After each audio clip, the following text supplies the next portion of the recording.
வணக்கம். எந்த ஒரு காலத்திலும் எந்த ஒரு சூழ்நிலையிலும் தாழ்த்தப்பட்ட சமூகத்தைச் சேர்ந்த ஒருவர் ஒரு மாநிலத்தின் முதல்வராக முடியாது என சொல்லி இருக்கார் விடுதலை சிறுத்தைகள் கட்சி தலைவர் திருமாவளவன்.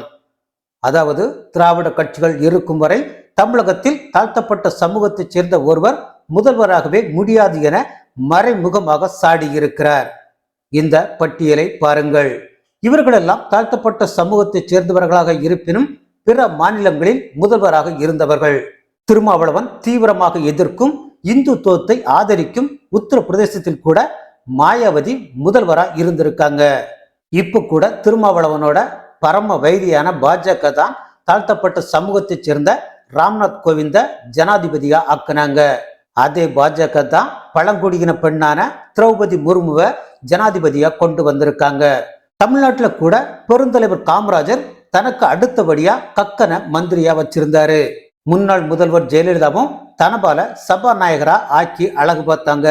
ஆனால் சமூக நீதி பேசுற ஜாதிகளை ஒழிச்சிட்டதா சொல்ற திமுக இது மாதிரி ஏதாவது செஞ்சிருக்கான்னு கேட்டா ஒண்ணுமே இல்லைங்கிறது தான் அதற்கான பதில்.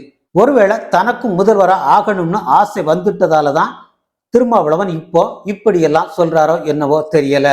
திமுகவோட இரண்டாம் கட்ட தலைவர்களே அடுத்து உதயநிதி, அடுத்து இன்பநிதி, அடுத்து ஏதோ ஒரு நிதியை முதல்வராக்குவதே எங்களோட லட்சியம்னு சொன்ன பிறகு திமுகவோட கூட்டணியில இருந்துகிட்டே தாழ்த்தப்பட்ட சமூகத்தைச் சேர்ந்த ஒருவர் தமிழகத்தின் முதல்வர் ஆகணும்னு திருமாவளவன் நினைக்கிறது வெறும் பகல் கனவாகத்தான் முடியும்.